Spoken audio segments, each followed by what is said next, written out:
The Immortal John Hancock here, and today I'm showcasing how to replace your N64 control stick. I'm a huge N64 fan. I love the games. I play a lot of N64 games, and I've worn out a few controllers. This is one of my controllers, and it is the analog stick. Sometimes wears out.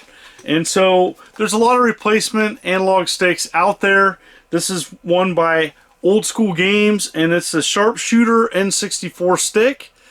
And I'm going to showcase, how to take apart your N64 controller, install it, and see how it goes. Let's check it out. Alright, I'm using Robotron 64 as a way to test this analog stick. There's a lot of games that you can use, Super Smash Bros., GoldenEye, but this gets pretty frantic and you have to have accurate controls to get far and be successful with this game.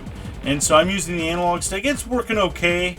But definitely, there's a lot of give in with the analog stick, and it could be a lot better. I want to first show you the problem that you have with a worn stick on an N64 controller. And so here is my Atomic Purple N64 controller. I got this used. I've used it quite a bit. I played a lot of Rogue Squadron, and you can tell when a stick is going out when you can shake the controller and the stick is wiggling like that. And so you're gonna have less accuracy on control. That's an issue, okay? Especially if you're playing Super Smash Bros., GoldenEye, etc. Especially a lot of games that rely on this control stick, you're gonna have problems. And so on a nice controller, and I have one of the fun colors here, and when you shake it, it shakes very little, and so that is a healthy stick in a controller. Especially if you're buying a controller, you want to make sure that this doesn't wiggle a little bit when you shake it like this. And so the difference, showing that one again, okay, it's really bad. And so this one is a tighter stick. You're gonna have better control. And so on these expensive controllers, there's some aftermarket companies offering aftermarket parts, and this is the Sharpshooter by Old School Games, and this is just one option. There's other options out there, and we're gonna go check this out. And so I'm gonna show you how to install this. All right, on the back side there is 1, 2, 3, 4, 5, 6, 7. So there's 7 screws in the back of the N64 controller. There's also 2 inside there. Don't forget those. You have to unscrew those. And so I usually have a small container where I place the screws in. And let's go ahead and unscrew these.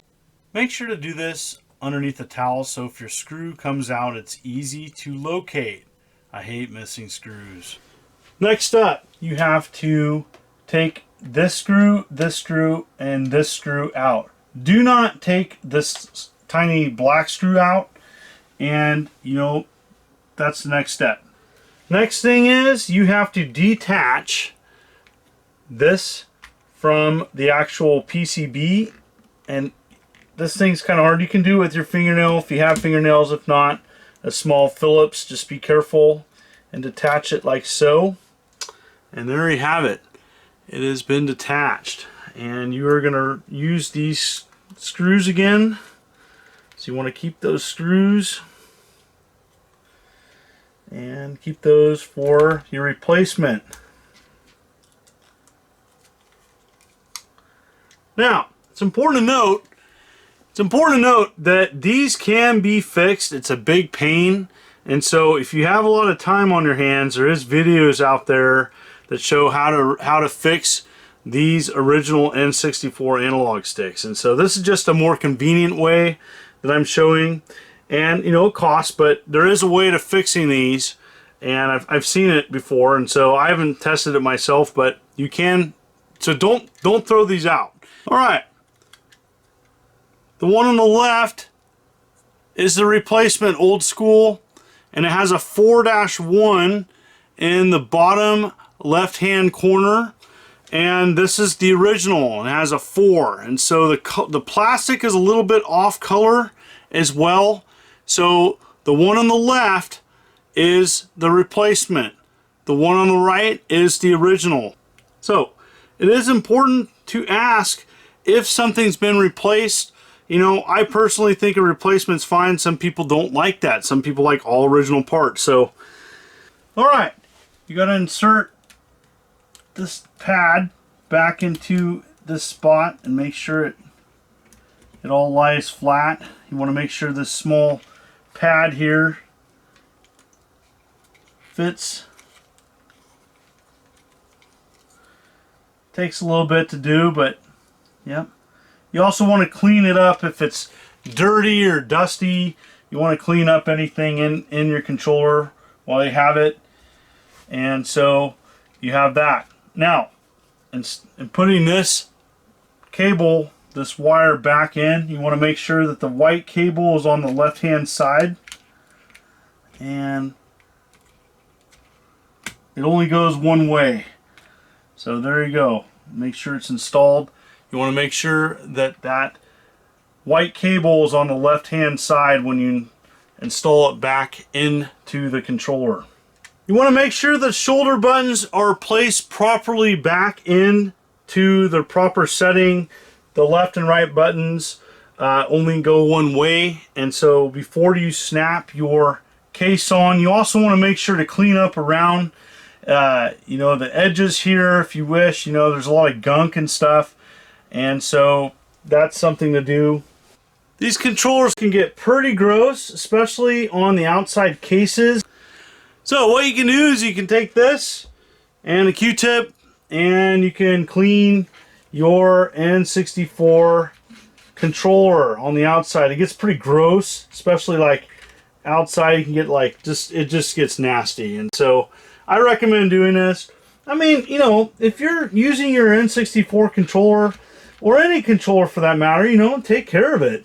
You know, the more that you take care of a controller, the better it's going to be. And you know, I think there's some pride in cleaning something up. The hardest screws to put back in are the ones in the memory card far in there, and so I do recommend a magnetic screwdriver to put them back in. It's much easier. I don't have one on me, but you know, I want to recommend that. It will make your life easier. And there you have it. It is installed correctly, and I'm going to go test it on the same game and see if I can notice a difference.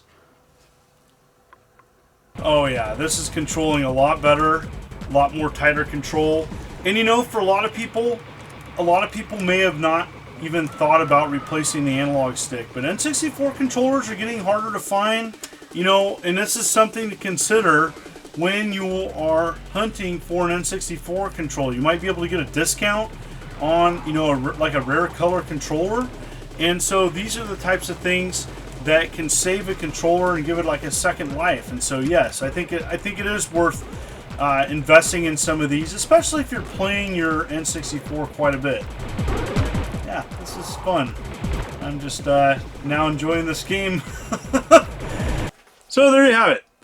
I've installed a couple different sticks by different brands on my N64 controllers with mixed results. And so this one's okay. You know, $14.99 would be my only complaint. There's some other ones available on eBay and elsewhere that are cheaper. But, you know, again, the results vary. So this one worked. I'm really happy about that. I think that I would recommend this if you have, like, you know, an expensive N64 controller, first party, you know, especially, you know, the different colored N64 controllers. This might be a good replacement. I also think it's important to know, if you're selling the controller, you need to let the buyer know that you did replace the stick. And so there's sometimes a little gray line there, you know, if you're not using original parts on a controller and you're selling it, I think you need to let the buyer know that you did that. Hope this video helps. Thank you so much for people continuing to tune into my humble channel as I march towards 80,000 subs. I'm really close, and I had a lot of fun doing this video. I haven't done an N64 video in a while. You folks are wonderful and beautiful. Hit that like button, hit that subscribe button. This is the immortal John Hancock. You take care.